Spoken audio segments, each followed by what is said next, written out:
Hello guys, it's me Jamie. Welcome to another video. This is like mega casual because I'm currently in the middle of filming a bookshelf reorganization video, but I have a pile of all my unread books. So I just thought, why not do a video about my entire physical TBR? So these are all the books that I own on my shelf that I haven't read yet. So I hope you enjoy. Let me know in the comments what books you think I should prioritize.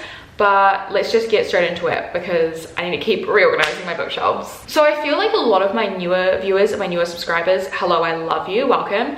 I feel like y'all are like romance readers like me. So this pile here is like all my unread romance books. So we're gonna do that first, and then we'll move on to like my general contemporaries, and then my thrillers, horrors, and then my fantasy. So let's start with the romance. This is in no particular order. I am just picking up books at random. First we have Delilah Green Doesn't Care by Ashley Herring Blake. I just got this recently. This is a lesbian rom-com, but apart from that, I know nothing about it, but I'm really, really excited to get round to this one. I have To Hate Adam Connor by Ella Mays. I also bought this recently. This is the sequel companion novel to Love, Jason Thorne, which I read recently and really enjoyed. So this is like enemies to lovers between a famous actor and like a regular gal, which is one of my favorite tropes ever. Like I know that some people don't love that. I love famous times non-famous. Like I'm obsessed with it. So I'm really excited to read this one. Next I have The American Roommate Experiment by Elena Armas. I didn't love The Spanish Love Deception, like it wasn't my favorite, and I have not heard great things about this since purchasing it, but I am a huge believer in reading something and having your own opinion about it. Like there are heaps of books that I love that people hate, and heaps of books that I hate that people love. So I'm still gonna read this. This is like friends to lovers forced proximity romance. I have Love and Other Words by Christina Lauren. I feel like I'm the only person in the world who hasn't read this yet, but this is like epic love story, like over a long extended period of time, childhood friends to strangers to lovers. Like I'm such a tragic romance person. Like I want to hear the epic love story. Like rom-coms are fun, but an epic heartbreaking love story, that's where it's at. I have My Killer Vacation by Tessa Bailey. Don't know anything about this, but I loved It Happened One Summer. So when I saw that she released this, I'm here for it. It's set in Cape Cod. It is like a vacation holiday romance. So here for it. So I'm really excited to read this one eventually. I also have Every Summer After by Carly Fortune. I believe that this is essentially the exact same book as Love and Other Words, but like I said, I am here for an epic love story. And yeah, I've also heard really incredible things about this. Like I know that people love both those books so much. So I'm really here for this one, and I really cannot wait to read this. Next I have Love on the Brain by Ellie Hazelwood. I was a fan of The Love Hypothesis, and this again is just another like scientists in love romance. They work at NASA, but that's all I know. Did I think The Love Hypothesis was perfect? No, absolutely not. I feel like Ellie Hazelwood isn't the best writer. It was a fun rom-com, and I expect the same from this. Speaking of Tessa Bailey earlier, I also have Hook, Line and Sinker. This is the second book after It Happened One Summer. This follows the main character from that book. It follows her sister, and this is friends to lovers, whereas It Happened One Summer was enemies to lovers. And I loved it, and so I haven't heard the best things about this one either. Like I feel like people prefer It Happened One Summer, but I'm still excited to read this. Like, hello, I'm obsessed. Next, I have The X Talk by Rachel Lynn Solomon. This is like second chance romance. I know that is not a very popular trope, but I love it. I love it so much. Like I said, epic love story. Hello. This is about two exes starting a radio show where they give romantic like relationship advice. Here for it. Very fun rom-com. So keen on that. I have Tryst 6 Venom by Penelope Douglas. This is a lesbian bully romance. Penelope Douglas, they're like my guilty pleasure author. I very unashamedly love Punk 57, but their other novels, some of them are questionable, very questionable, but I'm still so excited to read this. It's, the only reason I've been putting it off is because it's like very large. But I see Penelope Douglas, I see lesbians, and I see toxicity, and that sounds like a recipe for success to me. So I am really excited to read this, and I will read it soon. I just need to be okay with committing to like a nearly 600-page romance. Speaking of lesbians, I also have, oh my god, let me pick it up. The Last Night at the Telegraph Club. This is about like a lesbian bar in Chinatown in 1954. I'm not sure if there's like fantasy elements. I don't know why I think that there might be. Genuinely no idea. I could be so wrong. But I am really excited to read this. I've been meaning to read this for so long, and I want to get to it. Maybe this last half of the year will be my moment. Okay, so this one I have as kind of like a meme, but it's The Deer by Harley LaRue. It's like 144 pages. It is a novella, but the reason I got it is because on the first page, right, it says the kinks and fetishes within, and then a list of all these hectic ass kinks. But then it also says clowns, like Pennywise or Krusty the Clown. And I don't know why, but I'm intrigued. So I don't know if I will read this. Maybe I might vlog my experience. I mean, it's a short book. I could probably read it in one sitting, but I kind of bought it because it made me laugh. So who's keen for a buddy read? Next, I have the entire Twisted series. So I have Twisted Love, Twisted Games, Twisted Hate, and Twisted Lies. I know that I have said this in so many videos, and I'm so sorry that I am just talking the talk and not walking the walk right now, but I really want to do a reading vlog reading all of these. I don't know anything about them apart from the fact that they're like enemies to lovers, toxic romance goodness, and I'm usually against buying full series in one go when I haven't even read one of them. Like, I feel like that's financially a mistake. However, it's a financial risk I'm willing to take, and you will be getting a reading vlog reading all of them. I feel like if I like at least one of them, then we're good. We're good. Next, I have Weather Girl, also by Rachel Lynn Solomon. This is a romance between a TV meteorologist and a sports reporter, and it really reminds me of the movie Set It Up. Like, they scheme to reunite their divorced bosses so they can like have an easier time at work, and then they fall in love in the process. Sounds like the perfect rom-com, like so very much up my alley.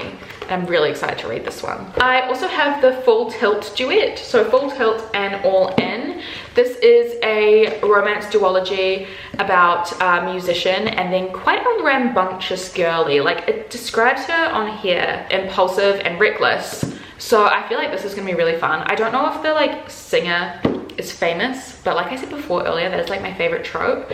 But I've heard this is really heartbreaking and really intense and really dramatic. So I'm really, really here for that, and I am excited to read these. I also have, if I can pick them up because they are heavy books, A Long Way Down and Some Kind of Perfect by Krista and Becca Ritchie. These are the last two books in the Calloway Sisters series that I need to read, and so I thought I would buy them physically and then slowly collect the rest of the books. But I've read all the other books in the series and I absolutely love them, so I'm so excited to read these. I'm not going to explain what the series is about because I have talked about it so many times on my channel, but I'm really excited to finish the series. Definitely will be finishing it before the end of the year because I made it my mission to read that series over this entire year. And then finally, out of my romance books, I have Icebreaker by Hannah Grace. This is the first book in a new like sports romance series between an ice hockey player and a figure skater. I believe it's enemies to lovers. I'm so excited to read this. I feel like this is the new like super hyped up romance book that everyone's reading right now, and I want to be one of those people.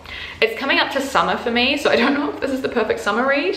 But you know what? If I'm getting a bit too sweaty one day, this is the perfect bit of escapism.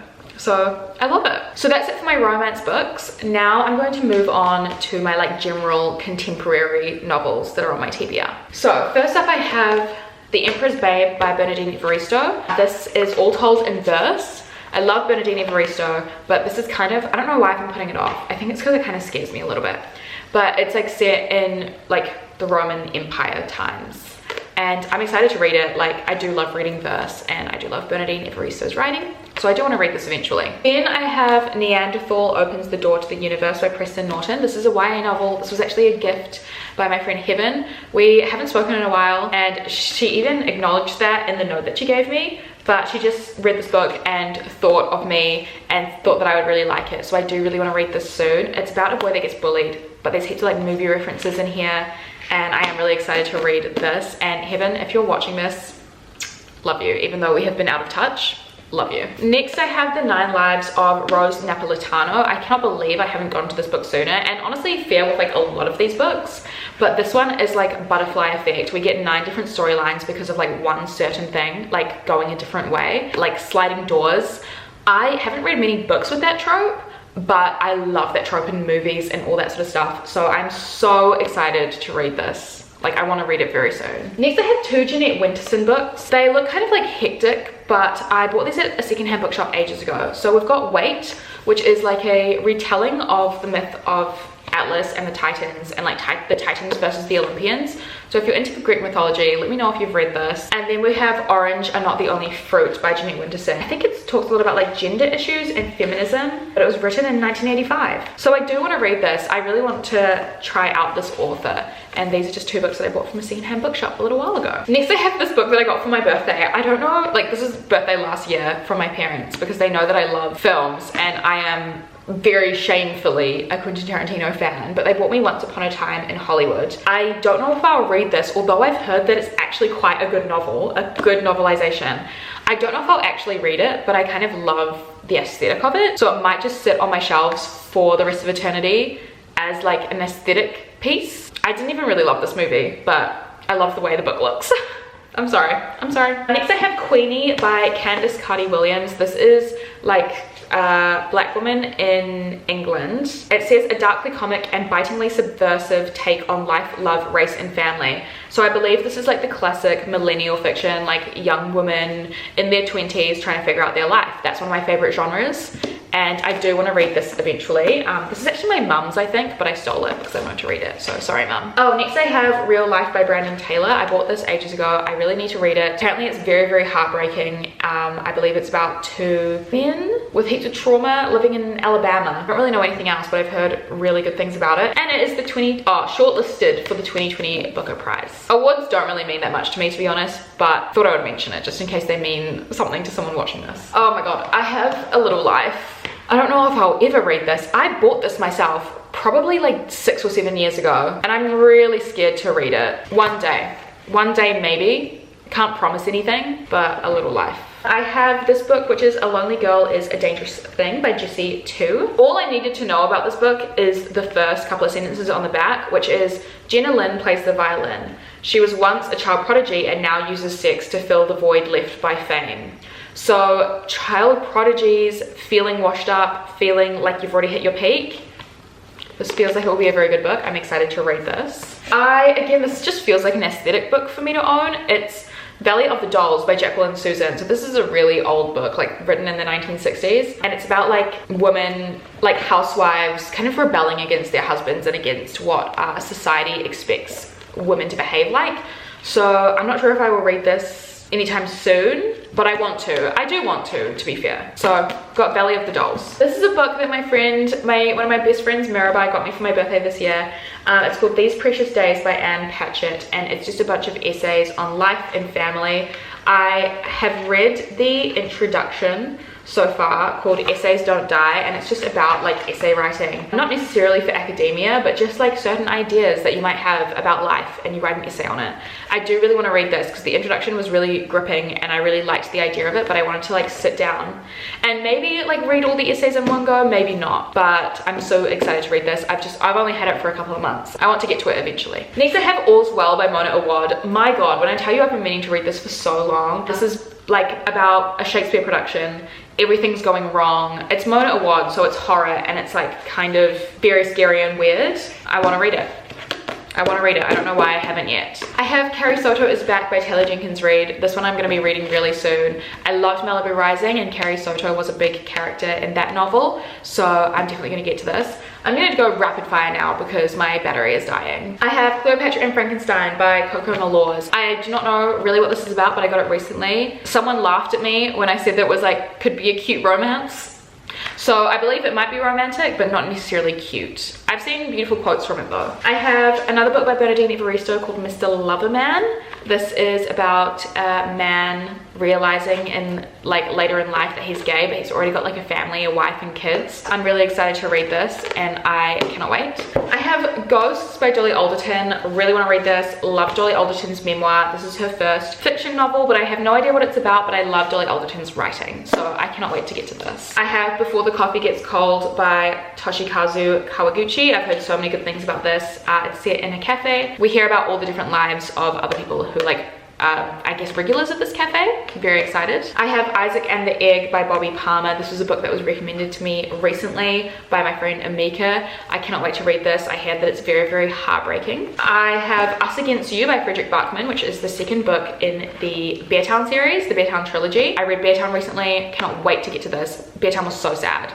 and I feel like this, I want it to be more of the same. I have Possession by A.S. Byatt. No idea what this is about, but like heard that it's secret history vibes. Could be wrong, could be very wrong, but beautiful writing apparently, and I want to read this. And then finally, out of my contemporaries, I have Utopia Avenue by David Mitchell. This is the author of Cloud Atlas. Questionable. I hated that movie. Can't imagine me liking the book. But this is like Daisy Jones and the Six vibes, like set in the psychedelic scene in 1967. So it's about a band and all of their dramas with like fame and all that sort of stuff. Probably drug use, because it is the psychedelic scene in the 1960s where there wasn't as much information about drugs and stuff like that. Those are all my contemporaries. Before I move on to my smaller piles of thrillers, horrors, sci-fi, fantasy, I'm going to quickly go and charge my camera battery. And I will see you in probably like 20 minutes for me, but like a second for you. Okay, I am back. We've got to finish this video before the light goes away. Let's move on to like thrillers, horrors, mysteries, kind of generally spooky books. Oh God. First of all, we've got House of Leaves. Tried to read this last year. I didn't really get past the first few pages. It's really daunting, okay? It's really daunting. This is a horror book. It's like, what is this? It's literally just two massive pages. One says one and one says after. It is scary to me. I don't know if I will ever read this, but I want to commit to it maybe in a few years. I feel like maybe once I like expand my brain a little bit, I feel like a little bit stupid for it right now, but it's fine. So I have that. I have this book, The Good Daughter by Karen Slaughter. I haven't read any of Karen Slaughter's thrillers, but I know that she writes a lot. I'm not sure if this book is the first one I want to start from her in particular. I don't know what it's like, but it's like small town. I don't even know. I think a mother of a family is killed and then the daughter like goes on to become a lawyer. I have no idea. I do want to try out Karen Slaughter's thrillers, but I have this one. I have this book here called Lemon by Kwon Yor-sun. This is about a like beauty queen in Korea. She gets murdered and the case is never resolved. So I am really excited to read this. It is really, really short. I love short little mystery thrillers. I'm not actually sure if this one is a thriller, but for some reason it was in this pile, but it is The Schoolhouse by Sophie Ward. This is about a private boarding school in London. I believe we follow two different timelines, one from present day, one from the 1970s.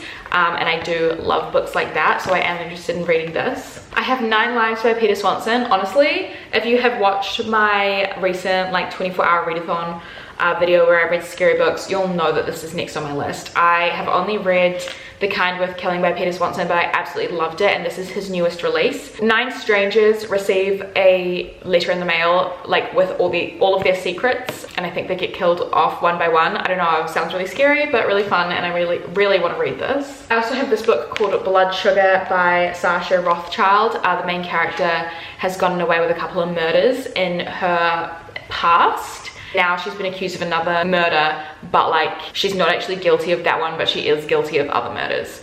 So this also sounds really, really fun. I love like villainous main characters. I love reading from their perspective, even if I like don't agree with their actions. I mean, obviously I don't agree with murder, but I really do want to read this book. I would love to read Finley Donovan Knocks Him Dead by Al Cosimano. I read Finley Donovan is Killing It, and it's just the most hilarious cozy mystery. I feel like it's really taken BookTube by storm this year. It's just so funny and amazing, and this is the sequel, and I'm really excited to read this. I have What We All Saw by Michael Lucas. I got this recently. This is a thriller that follows 4 friends. Don't know anything else about it, but love a thriller. I have Nothing Can Hurt You by Nicola May Goldberg. This is another thriller I bought a little while ago about a college student who gets killed. It's set in 1997. Can't wait to uncover the mysteries in this one. I also have The 7 Deaths of Evelyn Hardcastle by Stuart Turton. I've explained this in so many videos, so I probably won't explain it this time around, but I've had so many comments telling me that it's great, and someone recently said that it felt like a video game. It felt like playing a video game reading this novel, and I am a gamer, so I'm a gamer, so I want to read this. That's the best way to describe a book if you want me to read it. And finally in this stack I have Velvet Was the Night by Sylvia Moreno Garcia. Loved Mexican Gothic by the same author, and this is set in the 1970s in Mexico City.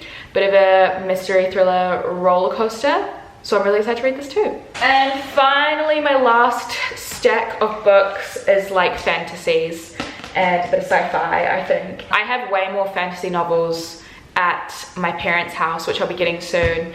But these, yeah, I don't know how it went from being like my favorite genre back in 2019 to now not really having that many on my to be read list, or even on my read pile either. But regardless, let's just get straight into it. So I have the 5th season by N.K. Jemisin. I've been wanting to read this series for a while, especially because it's told in second person, which I'm so obsessed with. And that's all I know about it, but that's like all I need to know. Like, that's fantastic. I have The Devouring Grey by Christine Lynn Herman. This I've had since 2019. It's a YA horror. Have not read it yet, but I do really want to. Just really atmospheric. Yeah, I do want to read this. I'll probably, I mean, it is October, so I'll probably read this soon. I might take it on holiday with me. I have She Who Became the Sun by Shelley Parker Chan. This was one of my most anticipated releases of last year, and I still haven't even read it, so I don't know what's wrong with me. I don't know anything about it except for the fact that it's set in Imperial China. It's fantasy, there's dragons, there's lesbians. It's like classic historical fantasy, which is one of my favorites, so I do want to read this. I have The Magicians by Lev Grossman, which I've heard described as secret history if it was set at a magical school. I've actually also heard that the Atlas 6 was described like that and did not like that book, but I'm hoping that this one is a little different, so I do really want to read this. The only thing that has been putting me off reading Jonathan Strange and Mr. Norrell by Susanna Clarke is the sheer size. Like, it's so large, but it is about 2 rival magicians, I believe, and I love that concept. It's like Night Circus vibes, but this seems really hectic. I do want to read it though. Like, I will eventually get there. It's just a really large novel. It's the only thing. I have The Gilded Wolves by Roshani Chokshi. This was gifted to me from my Amazon wishlist for my birthday this year, but no note came with it, and I wasn't really making videos at the time, so I thanked people on my Twitch stream, but I have no idea who gave this to me. If you gave this to me, please let me know and reach out to me so I can give a proper thank you. But I have been wanting to read The Gilded Wolves ever since people were comparing it to Six of Crows, which I know is a bad thing because it's like there are more than one heist novels, but like, I love heist novels. I've heard nothing but good things. Well, not nothing but good things. Everyone compares it to Six of Crows but says that it's worse. I don't believe that. I want to give it a go, and I'm excited to, and I will, and hopefully if I like it I will purchase the rest of the series. And then finally, the last book on my physical TBR is A Deadly Education by Naomi Novik. I do want to read this year. It is so beautiful looking, but again, this is kind of like dark academia fantasy, I believe, and a series. So again, if I like this, I'll read the rest of the series. But yeah, those are all the books that I have in my physical TBR. Wow, okay, if you made it to the end, thank you so much for watching. I wonder how many books are here. I'm gonna do a quick count. Okay, wow, there's 62 books here. 62 books on my physical TBR. It definitely looks like less than that, so that is crazy. But yeah, 62, which is fantastic because there is not a single book in here that I like am not interested in reading. Thank you so much for watching this video. Again, just a reminder, let me know in the comments what books you think I should prioritize out of this bunch. Like, what are your favorites, genuinely, and I will probably prioritize them. If you can sell them to me well, even though they've already been sold to me, I literally bought them all. But yeah, I'm gonna stop rambling now. Again, thank you so much for watching. I have more videos coming out, and I'm gonna get back to my bookshelf reorganization video because this has clearly just been procrastination. Okay, thank you for watching again, and I'll see you very soon in another video.